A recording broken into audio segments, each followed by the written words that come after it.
Welcome to SouFLoTV again, everybody. It is your host with the most. Somebody said yesterday, yo, SouFLoTV, the controversial one. I had no fucking idea I was controversial. Alright, pardon my language. Anyways, check this out. Today's video, this particular video, is about the African American versus the African Jamaican. Ooh, we touch upon a topic now. Yo, this is what has inspired this. For the longest, I have been wanting to do this video because, like I told people before, if you look at the front of the channel on my banner, it says Jamaican born, American raised. That means said, I was born in Jamaica, but I left Jamaica a long time ago, and I grew up in the United States of America, particularly in the 305, right, and the 954. So everybody who knows that, me I talk about Dade County and Broward County. So I'm talking about Miami area, and I'm talking about like Miramar area and them place there. Anyways, and that is Miami, right?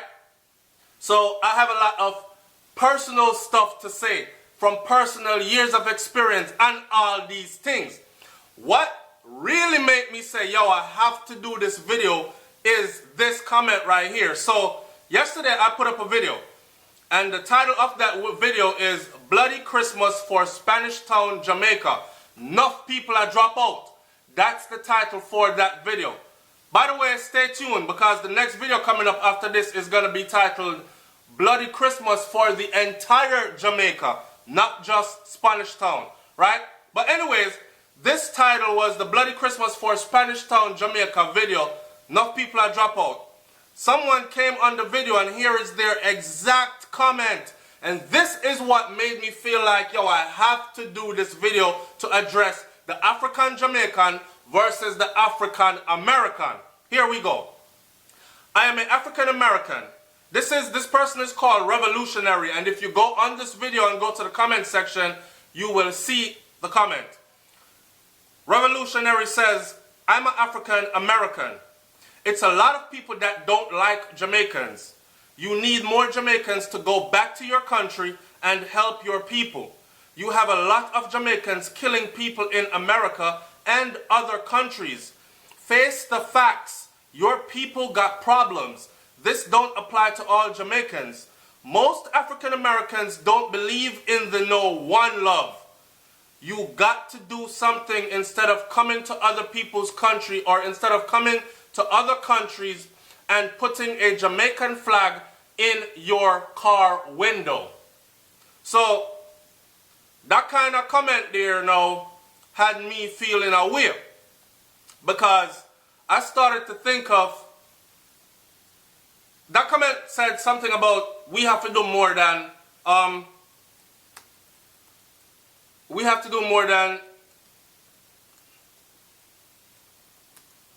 come to another person's country and hang up a flag. We got to do more than going to another country and just hanging our flag, a Jamaican flag, up in your car. So that alone right there has me aware. Like, is that all that you believe that Jamaicans do or contribute? When we come here and we become your top lawyers, and we become your top doctors, and we become your university professors, where we become the head of the law department for Harvard University, when we become the mayors for your cities, when we become all these prestigious positions in other people's country, that for some reason that flies under the radar. And we've been doing this for the longest, Mr. Revolutionary, but for some reason people like you tend to think that we only come to your country and we sell drugs and we kill people and we hang a Jamaican flag in our car, and most of us are the ones you see in the street that pick up our clothes and say, come suck out on them blood clot and bomber clot this and blood clot that and motherfuck this. And you seem to think that every Jamaican is just the derogatory one. I know in here that you said the killing thing does not apply to all Jamaicans, but we need to do more. African Americans don't believe in no one love. You got to do something instead of coming to other countries and putting a Jamaican flag in your car window. That shit stuck in my brain. Now, let me tell you a quick story, right? So, when I first came to America, right, I came to America at 8 years old, okay? I came to America at 8 years old. My sister was 7 years old. And my brother was 4. Right? When we first came here, we had to fight. Physically fight. And I learned that most Jamaicans don't actually know how to fist fight and how to box. Because I grew up here having to fight my way through elementary school, through junior high school, through high school. By the time I got to high school, things started to get a little bit better. But they used to throw us in the same boat as Haitians. They did not care to differentiate. I'm talking about specifically about African Americans, right? They did not care. We were a stranger in their land. They had jokes about us. They used to call us African booty scratchers. They used to call us banana boat people. They used to tell us, get back on a banana boat and get the fuck out of here.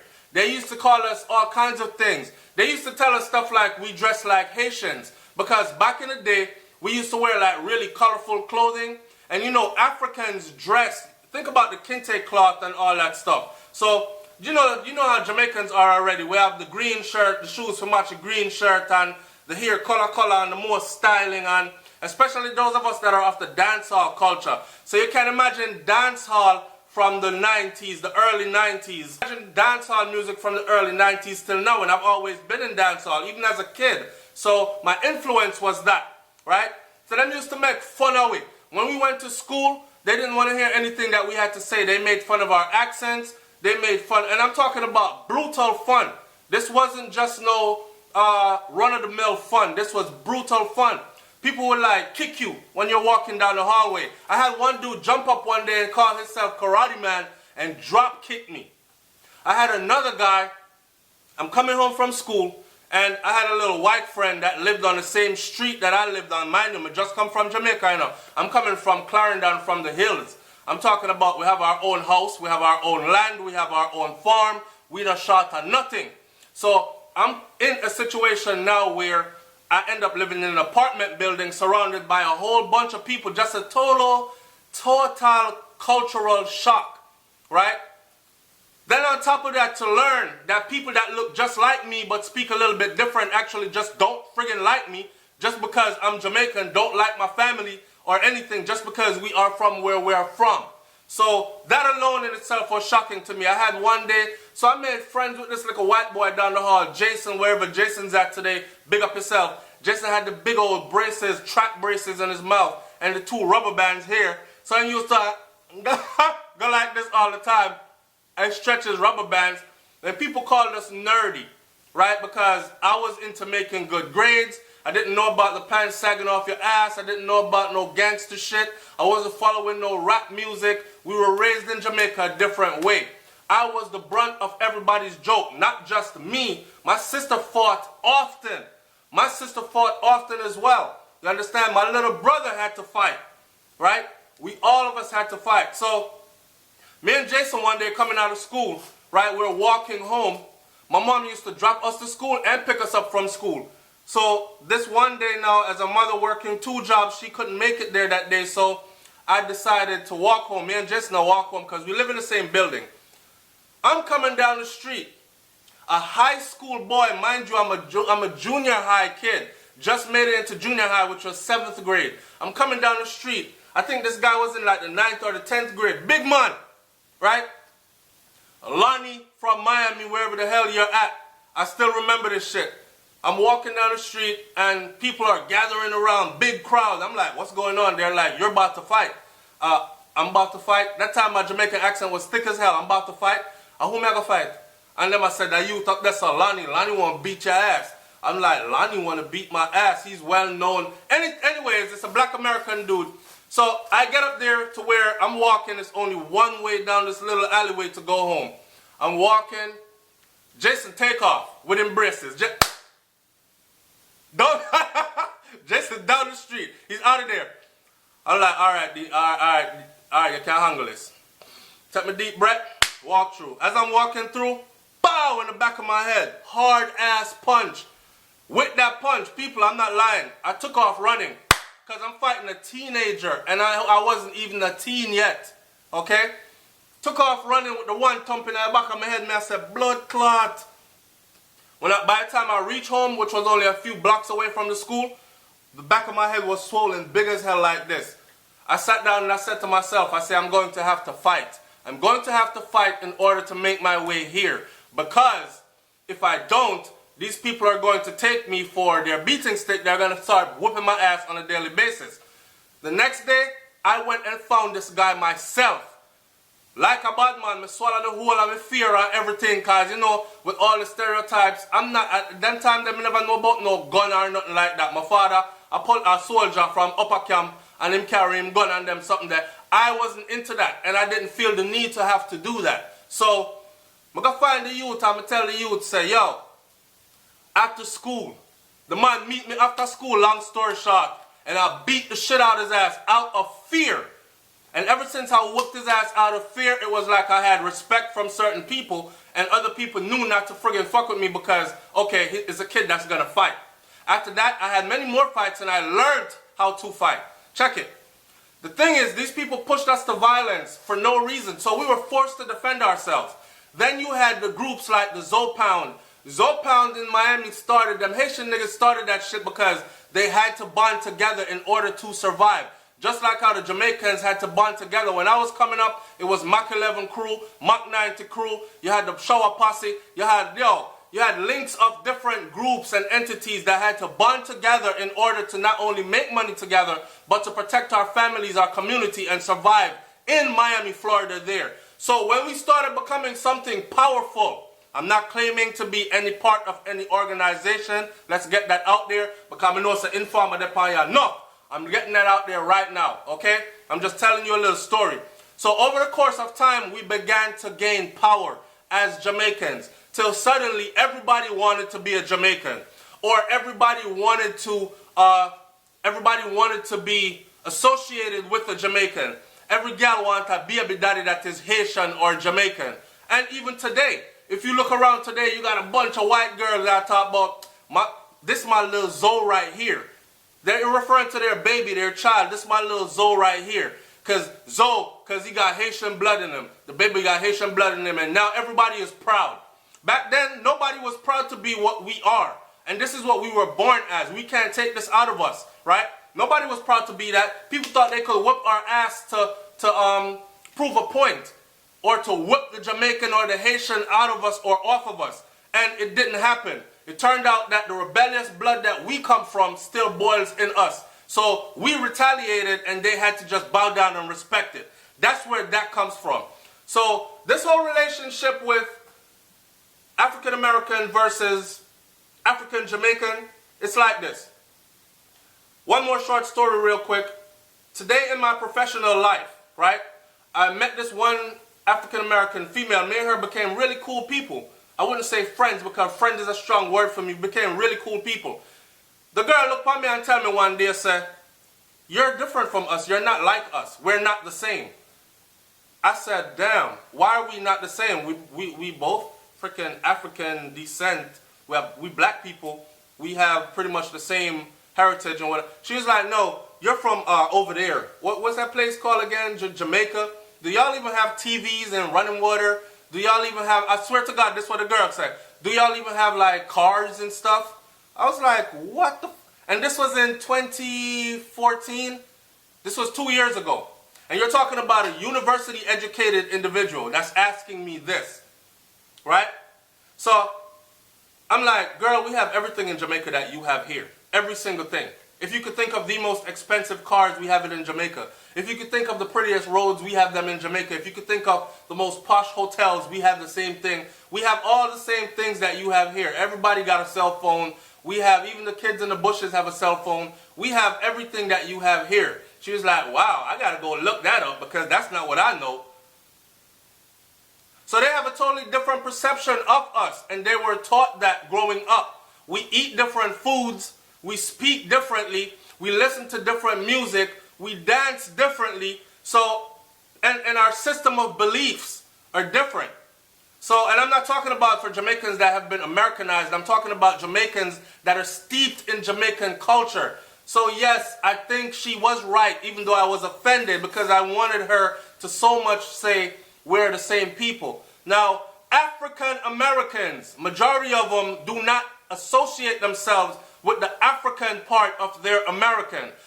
They don't even wonder why the people them call them African first before them call them American. It's letting you know that you're a second-class citizen here. They don't call the white people European Americans. They call them Americans, even when they're illegal immigrants. Even when they come over here illegally from Germany, Switzerland, Amsterdam, Spain, Sweden, wherever, even when they come over here illegally, they're immediately referred to as Americans unless they come out and tell you that I'm German or I'm Swedish. Then you'll say, oh, Swedish, the Swedish dude from so-and-so.